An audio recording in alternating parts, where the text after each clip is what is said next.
So it is Saturday, February 20th. Wow, where's this month gone? I don't know. But it's okay. If it means that spring's closer, we'll be happy. So my name is Sue Peterson, and I'm with the Michigan District of Kiwanis, and this is our monthly program called Kiwanis Cafe. This is a way to connect our members with Kiwanis resources and things that are happening that we can help with in our communities. And I'm very excited to have with us Rhonda Vrell, who is one of our regional directors. I always, every title it feels like is different over there, but I know what they do. So Rhonda is with Kiwanis International, and she's worked with several districts over the number of years she's been with Kiwanis International, and actually was just recently assigned to Michigan. So we're thinking that she has all the experience, so they're worried about us, so they're going to send her over here to help clean us up a little bit, but we're excited to have her with us. She has years of experience, and her first session will be on ways to connect in your community. And I know when Greg, our executive director, wave Greg, suggested we use Rhonda as one of our speakers, he said she just has so much knowledge and information that it would be great for her to listen to her talk about what she's learned and what she's doing in the other districts that she works with, and the things that she has found may not, just follow every little, ABC route. So with that, Rhonda, I will turn it over to you. If everybody else will mute themselves, since there is a smaller group, well, it's about our average group. We are set up in a meeting, so you can ask questions, and Rhonda may have some interactive activities here with you to have some discussion, but it's a great opportunity for us to all connect. And like I said, we have people from all over. So Rhonda, the show is yours.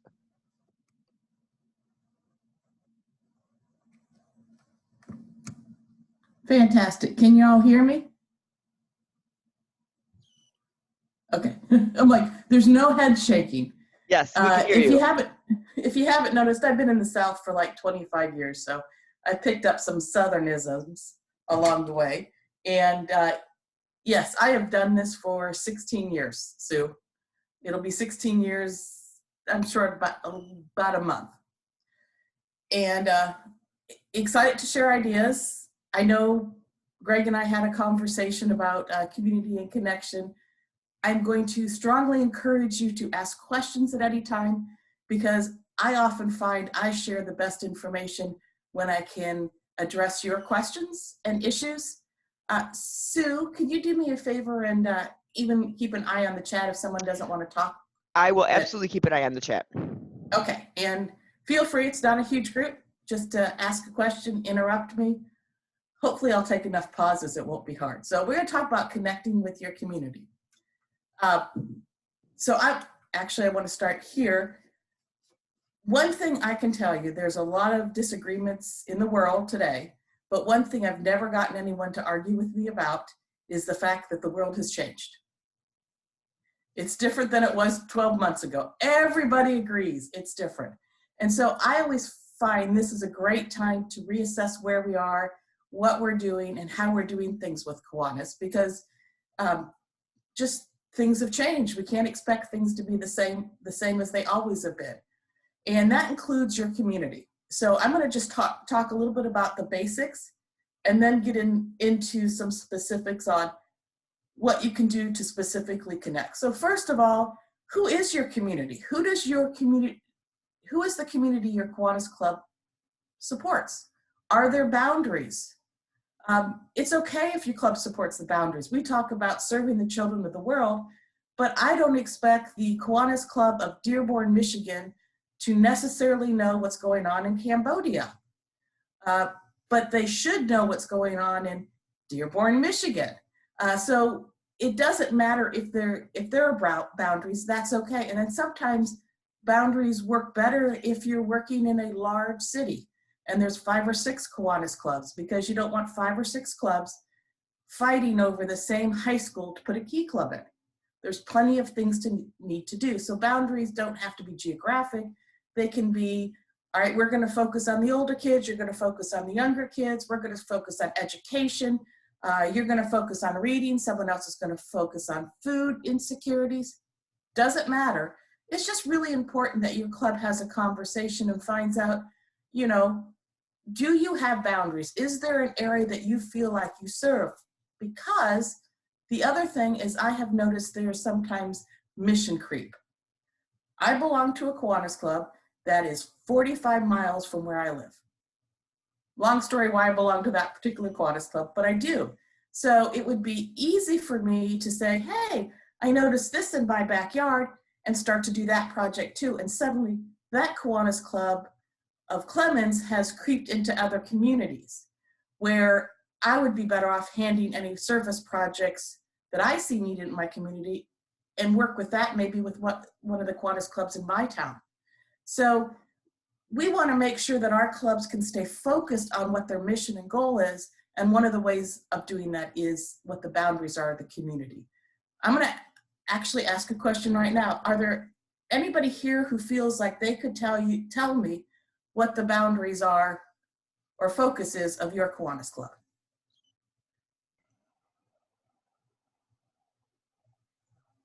Yeah, there's a new club that got started about a year and a half ago, and we've decided to focus on foster kids with a specific focus on the older ones that are aging out of the system, and probably about a 4 or 5 city area. Okay, great. Anyone else?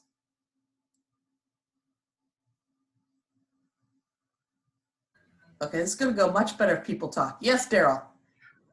The Jefferson Club predominantly serves the area of Jefferson, Georgia, but it does a little bit of outlier around there. There are 2 other clubs in Jackson County, our county, so we don't creep over to where they are, but we do serve Jefferson and the immediate surrounding area. Okay, anyone else? Sandy put in chat that their focus changes year to year with the new president. Interesting. Interesting. I've not heard that one before. I'll have to put that in my little brain and start to work through that. And Susan Hopefully it doesn't. There's a few. Susan Denning says our zip code is our service boundary. Okay, fantastic. This is Linda, and Ron, I'm a member of 2 different clubs, and they're in towns right next to each other, and they don't generally cross over unless they're sharing a project. And then both clubs also recognize that they have a world community outside of their local community. Great. We're in a rural county, and it only has 2 very small towns compared to other towns and cities. And so the county is our boundaries and the areas we work in with each of the schools and other organizations in those communities. That's fantastic. And let me tell you, if you're in a community that you're doing all the service you can do and you have more service you can do, absolutely reach out. But oftentimes it just helps focusing clubs, because otherwise people can bring in a lot of service projects and you what's the word for it? You lessen your impact. So that's why I think it's important for clubs to talk about where are their community boundaries, and does everybody know what that is? And does everybody agree on that? I think that's always important in a Kiwanis club. It's not 1 or 2 people who make a decision, that everybody makes the decision and everybody agrees on it. So once you know what your Kiwanis boundaries are, I'm going to ask you to all do pull out your smartphones.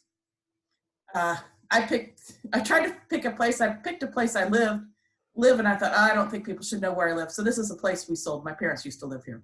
So I mapped out what was around where they used to live. And it's fascinating because there's schools there that I didn't know were there.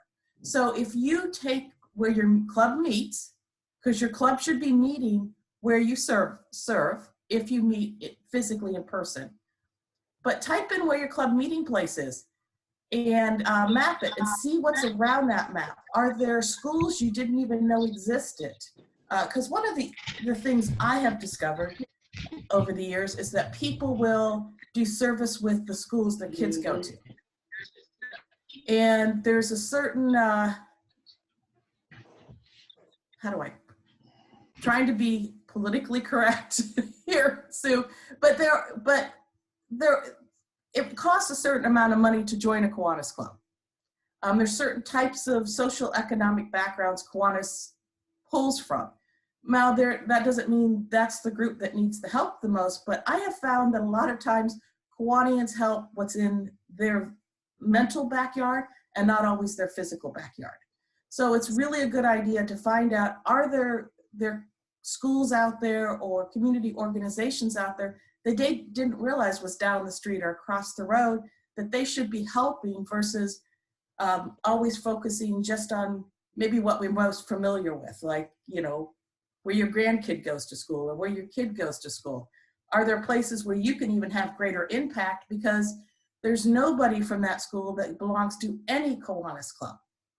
And can you serve that out? So I'm gonna ask for you to Google that, and then please share, is there anything you see in that area around where your club meets that you didn't realize that was there, that maybe your club can reach out to or connect with?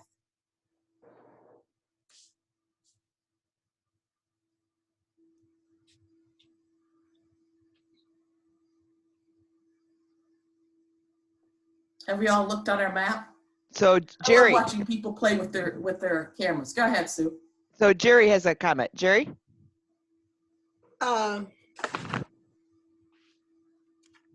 Maybe it's because we're number one and it started in downtown Detroit, and they've been at the Detroit Athletic Club, and now we're Zoom. But downtown, we do have a few specialty schools like Cass Technical High School. Not far from there is Benjamin Carson. We're involved in there. And down the road, we're at the girls' school. And then Wayne State University is not far from downtown, where we have our college students. When I raised my hand in the chat, that question was about our service area. Now, people who leave Detroit and go as far as Grand Rapids and Holland, Michigan, when they have conferences in downtown Metro Detroit for the young child or whatever, they are smart enough to put in their applications for their books at our book house. And I was like, how you find out about us? This application said you in Grand Rapids. They said, well, I used to live in Detroit and we need books up here too. So we had a Dearborn Day. We had a day where 80% of the people came from Dearborn Public Schools. And they said, we need help too. We have second language learners, children learning Arabic and English. So our service area for these books is just from Flint to Pontiac to Grand Rapids, and that's what I wanted to share. Thank you. And two things, Jerry. I'm going to pick on Larry Memmer and think to myself, Larry, that sounds like a great opportunity for a satellite group of members who can help the Detroit Club in places like Dearborn with their book project, or maybe an opportunity for a new Kiwanis Club that focuses on that and does joint projects. So I can see a great way of expanding Kiwanis to help you carry your mission forward. One of the things that we're working on from a membership standpoint is single purpose clubs, and one is literacy. So that's kind of on our radar to try to get something so that. But the other thing that I would offer is that sometimes you look at your map of your area and you'll find that if you expand it a little bit, you'll find that maybe there's a area that used to have a Kiwanis club that you need to be taking a look at, because they need service too. Just because their club didn't make it for some reason, that may have been years ago, you need to either expand to those areas to make sure that literacy and all the other things with Kiwanis are covered. And while we're talking about connected to community, this is kind of a side thing, but I was on a plane ride with someone when I was fairly new to Kiwanis, and his job was rescuing dying churches. And he told me that dying churches, one of the big signs of a dying church is if the demographics of the church do not match the 5-mile radius demographics of the community, they will be dying. And I often think about our Kiwanis clubs and where we meet. Do our Kiwanis clubs match the demographics of where they meet? You know, are they mirroring those demographics? And If not, that's something to work on. But also, it's when we go back to connecting to the community, is part of having our membership represent our community helps us connect to our community. So that, besides other service opportunities, looking at the demographics of your club, do they represent the area which your club meets? It's always a good question. Someone else have a hand raised or a chat? Yep, we have a couple chats. Kathy Wilder, who's in the Ann Arbor Club, says, we serve Washington County, have members in Ypsilanti and other cities, but try not to intrude on other clubs, but rather to partner through projects. Fantastic. John said, our primary area is our local school district, but there is overlap with neighboring communities, and he's in Chelsea. Cool. I have a lot to learn about Michigan. I've never lived in Michigan yet, but don't you like the way I said yet? We can make that happen. All right, so, but this is a great thing to have even your club members do, to look at what is in the community around where you meet, because sometimes I think we need to change our meeting place. If our service area is, 15 miles away, shouldn't our meeting place be in the middle of our service area? If we're not meeting online, and I know most people are meeting online currently. So looking at your community, because we're talking about connecting to your community. So here's another exercise you can do. I'm not going to have us do it here now because it takes a long time. But look online. I used to say, look in our yellow pages, but I don't think anyone has yellow pages anymore, do they? But look at a business director, look at a Chamber of Commerce list. Make a list of everybody who's in your community. Are there utilities like electric companies, cable companies? What businesses are there? What government services and government offices do you have in your community?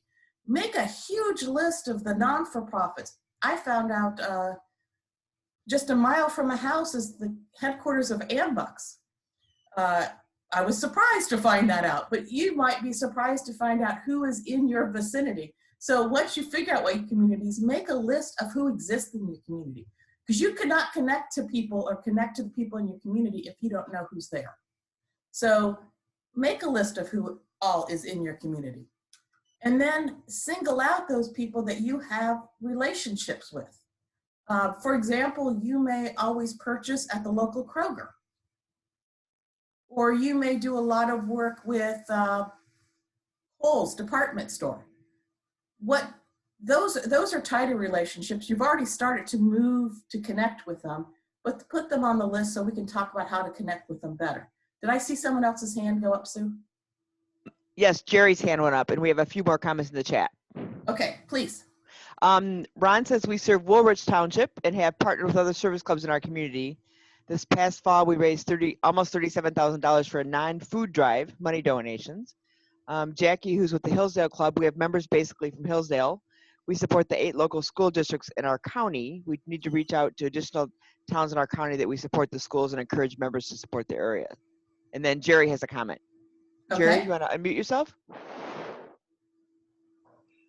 When I first became president of number 1 in the 1920 year, inside my president book, we had, a pre-workshop, and it had the ABCs down. And I said, wow, I like that. Try to get one person under the alphabet.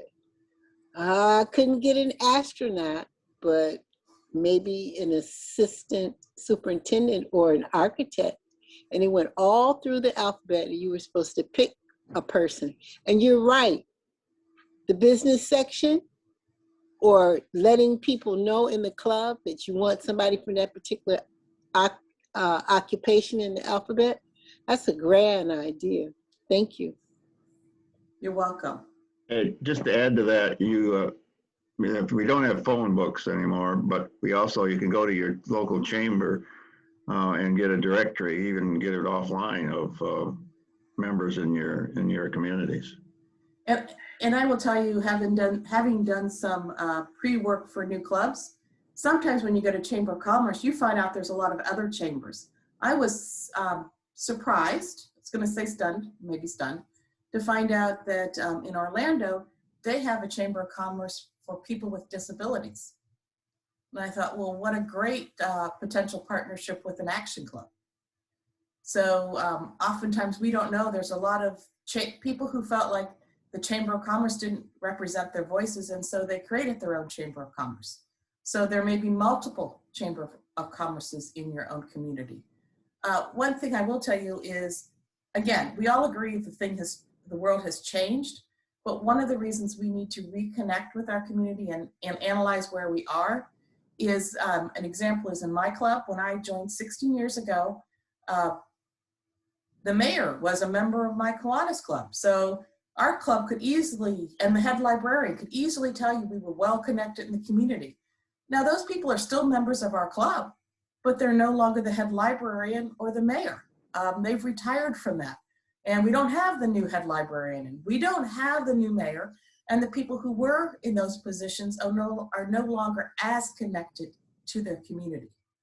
And the other thing I'll point out is, ask me last January who Dr. Fauci was, and I couldn't tell you. How many people, raise your hand if you could not have told me who Dr. Fauci was last January 2020. Yes. And yet you'd be hard pressed to find someone who doesn't know who he is and have some opinion about him. So even people who we were attached to, who were leaders in our community, those leadership positions sometimes change. Even if the office doesn't change, who influences what goes on in the community and who's the leaders in the community changes depending on what's going on in the community. So that's why we have to consistently reassess who we're connected with and how we are connected. Sue, anybody else so far? And Angela tells us that their club belongs to the local Chamber of Commerce. Actually, one of their members is on the chamber board, so they have a great connection to their business community, and they have recruited members for the chamber, and that's a great connection point to make within your city, is to belong to the local Chamber of Commerce because of the networking that's available to them or to you through by being a part of that organization, but also the networking that goes both ways. Absolutely, absolutely. And we are going to dive a lot more into networking as soon as, we will later in the slide or later in this PowerPoint. So we also want to figure out who we're partners with. Who do we support that supports them? For example, Key Club, they're our partners. Boys and Girls Clubs, schools. So, one of my questions is how well are you partnering with your Key Club? Are they on sabbatical right now? Do you have connections with your Key Club, with your Boys and Girls Club? Because even what the schools needed in 2019 is not the same thing the schools need now. A lot of schools need now PPE, whereas, 2019, it might have been books were more important or school supplies. Now it's, what's important shifts depending on what the circumstances are. And the idea is to take as many people from your community, build relationships with them, and create partnerships. Because the closer you are to people in the community, the better your conversations, the tighter your connection, and the more you can do, the more synergy that happens along the way. So, if you're looking at that whole list of companies, most companies now on their website will tell you what they support. And there's a lot of companies that support children's efforts for children. So focus in on those, because you could have thousands of companies, organizations in your community, but focus on those who are focusing on children, because that's what you focus on. And as I said, focus on the people you already have a relationship with. Kiwanis International has partnerships that you can utilize. Find out if you're always going to buy from Walmart, get the Walmart manager to join your club. You may start to get things free. In fact, Sue, don't you have an example of that with graham crackers and a grocery store? Yes, we do. In the East Lansing area, we have a partnership with the local Kroger's, and their Kroger's actually provides, they work it out and give us I think it's a $5,000 gift card every year that we use to buy graham crackers that we can, when the schools were in session, of course now it's kind of on stop, but when the schools were in session, graham crackers was one product that they could bring into the schools for snacks. because of the allergies and stuff. And the Kroger's gave us financial support, and they basically donated all the graham crackers. We put a label on them by our club that said donated by, your local Kroger's and the Kiwanis Club, because Kroger's also has a huge initiative for food insecurities. So they have a whole program for food insecurity. So it was a way for us to connect up with them and say, okay, we'll advertise your program and we'll do this and talk about it. But it also provided a project for us as a club that we could just label graham crackers and drop them off at the schools. And that allows you to give more impact, because that $5,000 you can spend on something else that. Correct. For the kids. Correct. Any comments or questions before I move to the next slide? Greg says that the local chamber is a corporate member of his club, and they have planned a joint fundraiser. Daniqua just thank Jerry for how the community events in Detroit, how people can get books from them, and the fact that she always advocates for the volunteers. And Jerry has her hands up. Jerry?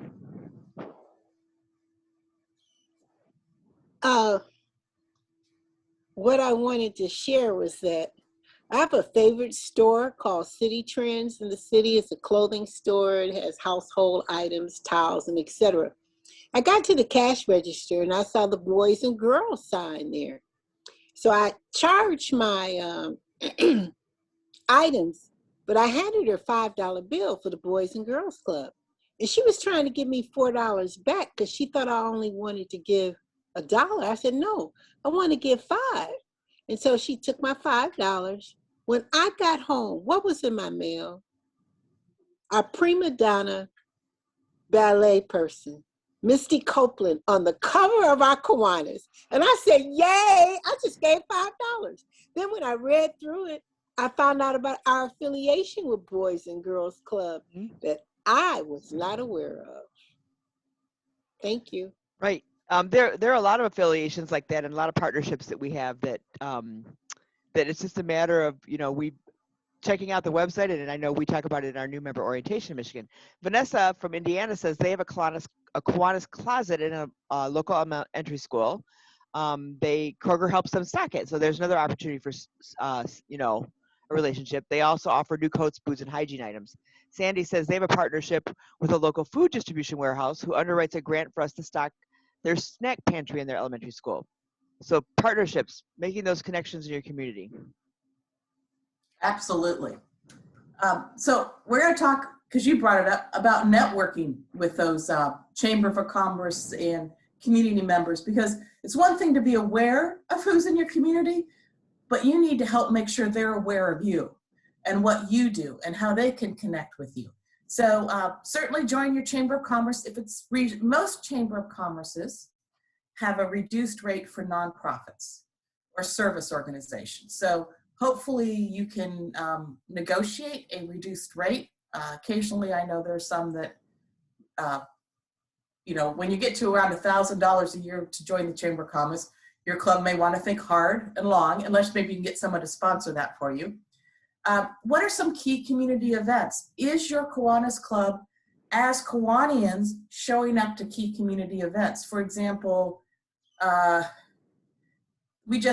didn't have Mardi Gras, but in a good year, when they'd have Mardi Gras, does everyone show up for a parade? And I'm not talking about the late night party, but they have some family-friendly parades down in New Orleans. And does everyone show up in Kiwanis gear and support as a group of Kiwanians? If you have a local Christmas parade in town, do you all show up together as a group wearing Kiwanis shirts to show everybody that you support the community, that you're a part of the community? You should have on your Kiwanis calendar the key events in your community, and you should plan to have groups of people together, and you need to be branded. I shouldn't say that. People have to know you're part of a group.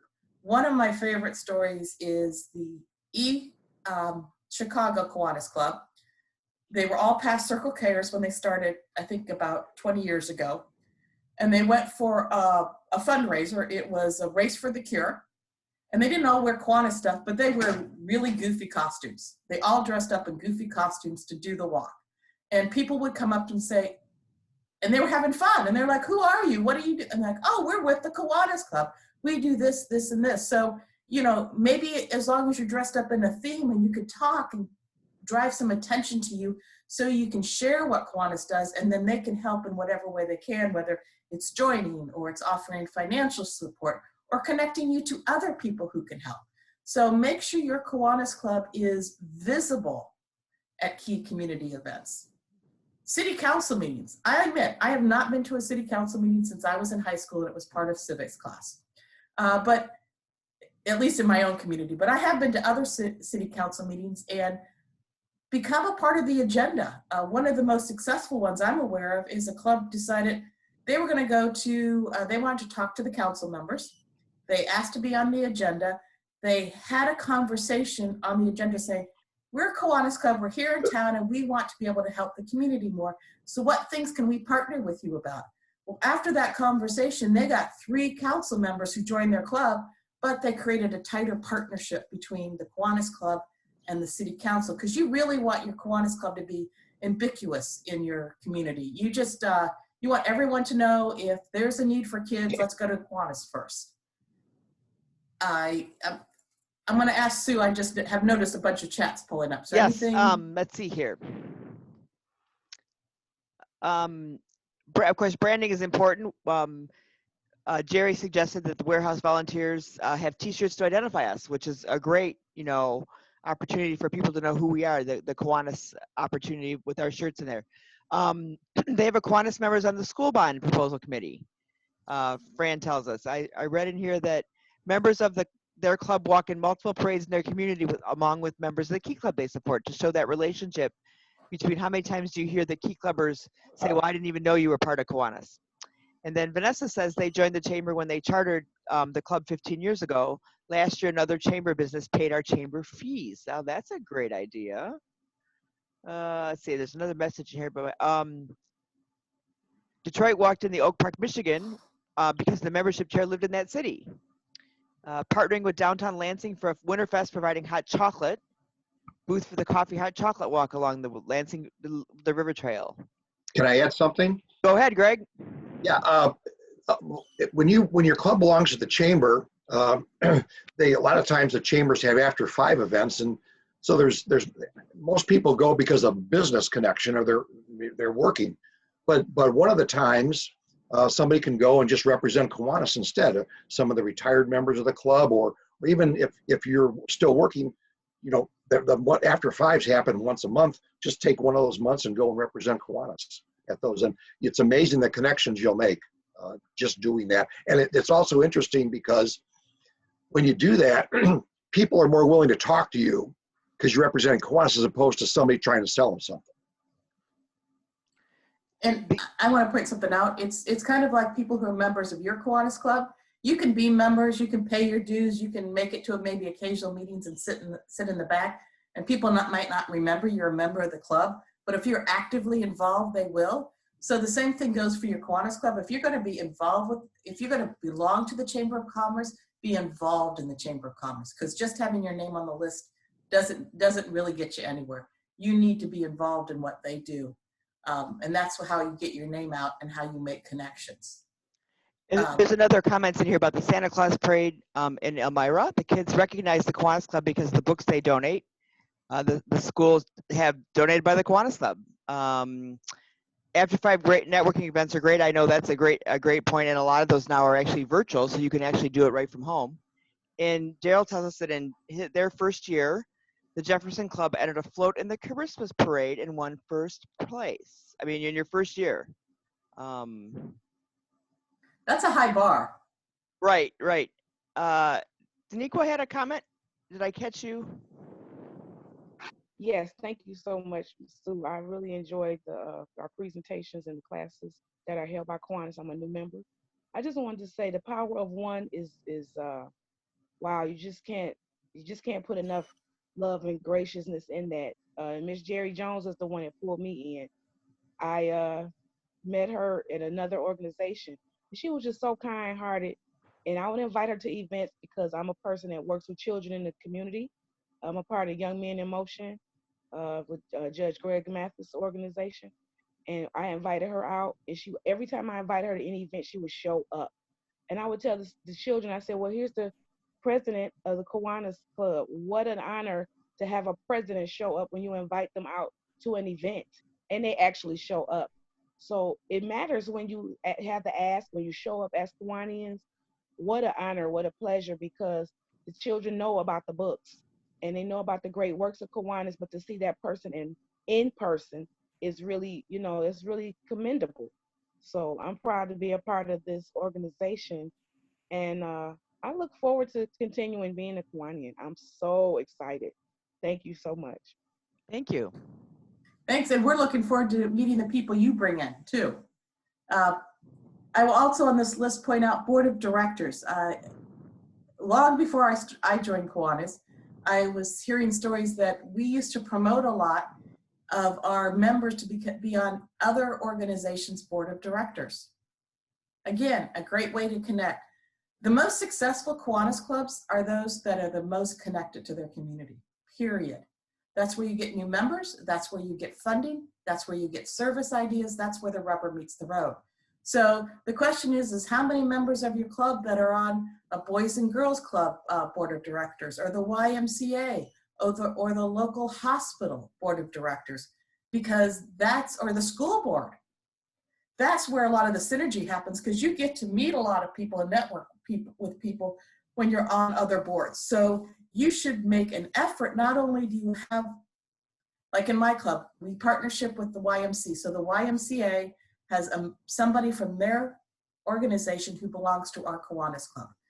What we haven't done yet is made sure someone from our Kiwanis club was involved with their organization. Granted, technically we have someone because they gave it to us, but we didn't give back. But you need to look at and say, hey, if we really want to be more involved with the schools, then maybe we need to have somebody involved with the schools as much. And then I hear a lot of complaints, we can't ever get kids' parents to join Kiwanis. Well, if you have somebody in your club who's on the PTA board or the school board, they're going to know the kids in the community and the parents of the kids in the community, and that's how you get parents in. It's not through the kids, because I remember high school, nothing I would have wanted least than have mom and dad shattering me around while I was doing all my fun stuff with my friends.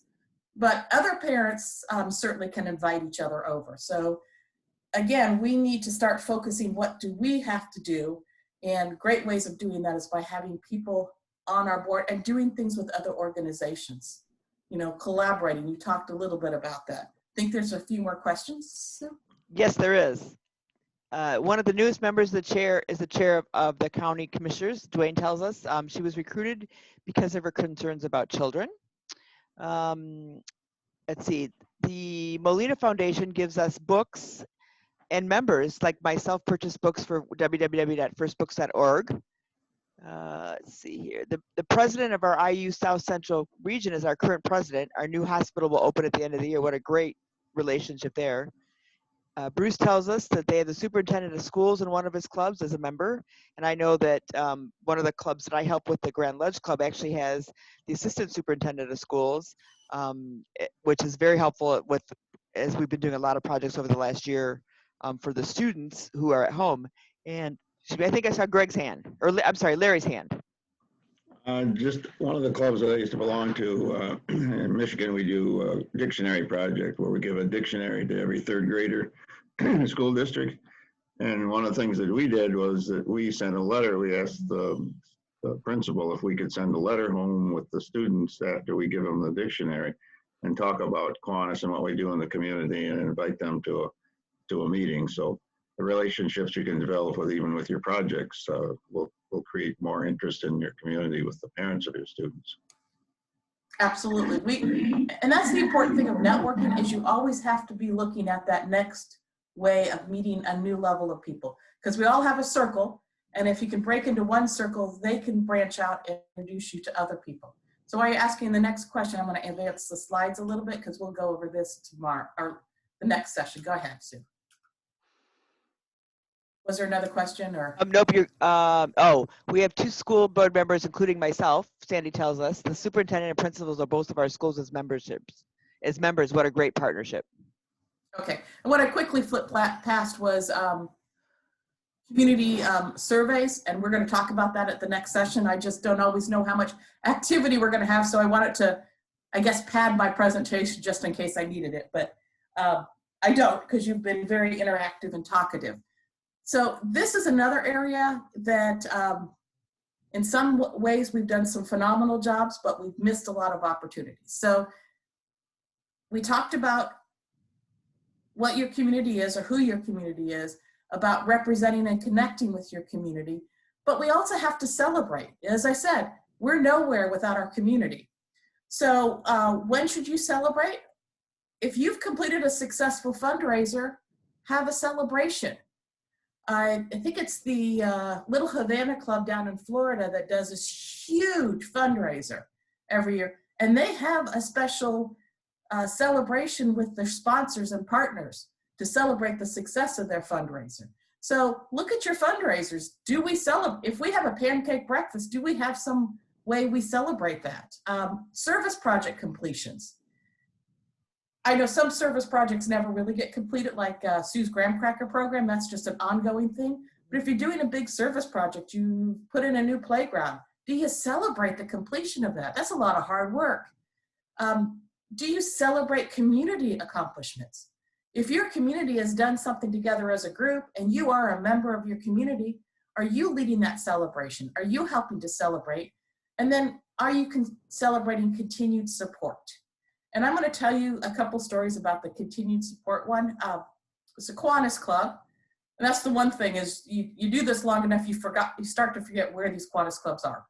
But they started off, they got a hold of some hot dogs and said, hey, the end of our Kiwanis year, we're going to hand out free hot dogs in a local park to the community to thank them for the year worth of support. Well, over the years, as they handed out hot dogs, and then someone donated drinks. And then someone started to, brought in a bouncy house. And so now it's a carnival. Once a year, there's a community carnival that the Kiwanis Club puts on to thank the community for their support. There's a Kiwanis Club down in Georgia that's charter ceremony got a little waylaid by this thing called a pandemic. But their idea of a charter night, a charter ceremony was something like that. It was a community carnival thank you where everybody in the community could come. They could do face painting, they could play games, but it was a big thank you to the community because, again, we need their support and they remember Kiwanis with happy things. So how do you do it? You could do signs and banners. If someone in the community, maybe the local, I'm trying to think, the local hospital got something done. We'll put a banner outside saying, congratulations to such and such hospital for building on the children's wing. Or awards, do you have a Citizen of the Year award? A Service of the Year award that you hand out to someone in the community that really is going forward and making your community better. Some media-driven things, and that might be newspaper ads. One of the funniest ones I remember seeing was there was a Kiwanis Club that did something, or there was a Rotary Club that did something great. So the Kiwanis Club put an ad in the newspaper congratulating them. And the ad was in huge letters, the Kiwanis Club of, and then in slightly smaller letters, and it says congratulate Rotary for. So they congratulated the Rotary program, but they managed to make sure they had top billing, which I thought was just funny. But media driven, so there's nothing wrong with on Facebook. One of your fellow service organizations in your community, anyone in your community, congratulate them, call them out. And as I said, events, like a community event, an awards ceremony, find ways to celebrate your members, but also to celebrate the community and the people in the community who are really doing things. So what are some of the things your club does to celebrate? And let me tell you, when this pandemic's over, everybody should have a big celebration plan. But what are some of the things that you can share? Sue? I'm gonna read off the chat first, and then Vanessa, I'll let you go after that. And this is a great idea. At the meeting for the dictionary project, at number 1, they look up the word volunteer, and I thought, what a great thing to go to the schools and say, let's go to the word find the word volunteer in your dictionary or in your thesaurus and tell us what it means, and relate that word back to you as members being there. Detroit number 1 puts a banner in their warehouse thanking the Molina Foundation. They also have a park on the east side in Detroit. One of the things our club did and continues to do now during the pandemic is we have those signs up, like I call them the real estate signs that say, the Kiwanis Club of East Lansing thanks our healthcare workers. We thank our frontline workers. We thank our city. We thank our volunteers, and we have been putting them up around the city. I mean, it's interesting how we'll get a call from someone that says, "Hey, can you put one of those up in my yard?" Because they're a nurse or they know someone. And that was something we just kind of started, and it has blossomed into other things. Vanessa, you're up. Yes, thanks for allowing me to speak. I just want to talk about our celebration that we have. We have a big fundraiser every year, and it's in September. And then in January, we host an event called It's All About You, red carpet event. And that night, not only do we recognize our sponsors that helped us with our huge event, which includes like the hospital, Ivy Tech, several banks, but big sponsors, and usually their CEOs attend. But during that event, we also recognize all of our SLP leaders. So we have the K Kids, Builders Club, Key Club, Circle K, and Action Club officers all receive medallions. We have the mayor that presents those medallions, and he says a few words about our kids being involved in the community. We have the superintendent of schools there. And then we usually have over 100 people in attendance, which is pretty cool. But we have 2 awards to give out that night as well. One is called of course, it says Kiwanis. Kiwanis, It Takes a Village Impact Award. The first year it went to a young college student that saved a little boy that was drowning on campus in a little creek. The second year, this year, it went to our superintendent of schools because she's been with us for many years and she's retiring, but she stayed through the pandemic, even though our contract was up. And then the other award is called a Health Hero Award. And with that Health Hero Award, we partnered with a local organization called Local Council of Women that started our hospital over 100 years ago. And now we're partnering with them, and they're helping us select our Health Hero Award.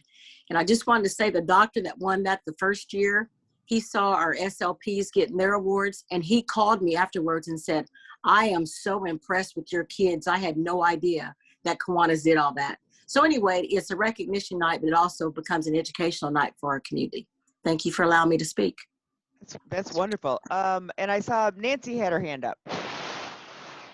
Do. And the Chelsea Club, and it seems like a minor thing when you think about what a lot of other clubs do, but we have 2 celebrations that we do yearly. We didn't get to this last year, of course, but we have our First Responders Night, where we invite all the police and fire people in the community to come for dinner. And our other one is Farmers Appreciation Night, and we invite all the local farmers to come, and we usually have a speaker that relates somehow to farming. And again, it's a dinner, and we celebrate them, because without those people in our community could be in trouble. Those are great. And there, many years ago, there was a farm city dinner that a lot of the Kiwanis clubs did in recognition of the farming. Vanessa, Sandy asked if you would share the names of those award titles on chat with us. Absolutely. That way people can. Because I love the Impact Award. Yes, I do too. That's fantastic. I think that's fantastic.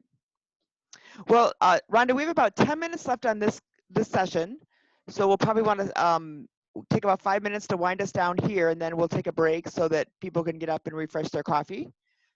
Or get breakfast, or. And I had this slide up in case there are any questions, so I'm tossing it out.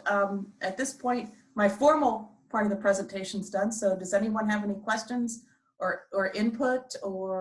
And one thing I do want to point out, is I know a lot of things got put on hold this last year, but I'd like us to always think before we cancel something, how can I do it differently? Mm-hmm. So, like Nancy was saying, they were celebrating farmers and then have a speaker. They could have done, that could be a Zoom meeting. Granted, they don't get to feed them food, but it could be a Zoom meeting. If you want to congratulate, or Sue mentioned some ways of signs and things for hospital workers and first responders, order them pizza or order food from where you usually meet and have it delivered to them. Granted, you can't hit everybody that way, but you've hit a select few groups. So I'm constantly challenging people, because I know it's easy to say, we can't do it this year because things are different. let's start to think, how can we take the essence of what we were doing and apply it to the current situation? Because I think in the long run, we will create greater and more impactful ways of celebrating and doing service in the future if we're creative enough and we let go of the tradition, focus on the mission, and allow ourselves to apply it. I think down long term, we will be so much better off. And I will, Rhonda, tell you, I was on a call, one night this week, because I don't remember what day it was, it was out of Florida. They had a kind of a membership drive. Well, basically, that's what it was. They had a membership drive. The governor, Sandy, down there, had representatives from all the clubs in their division. And then they gathered names of other individuals in the area who, like I may have referred someone and said, hey, you might want to get a hold of Rhonda. She might be a good Kiwanis member. And they contacted those individuals and invited them to a Zoom meeting, as well as anybody else, that was interested in learning more about Kiwanis. And they did a very thorough, it was great. Craig did a very good presentation about who Kiwanis was and what they did and the impact, and not overwhelming, but to a point that it was short and sweet. And then people broke up into meeting rooms afterwards. And I thought, what a great way to invite your partners, in a way that right now, many of us are not meeting in person, but what a way to invite them and say, hey, come and learn who we are.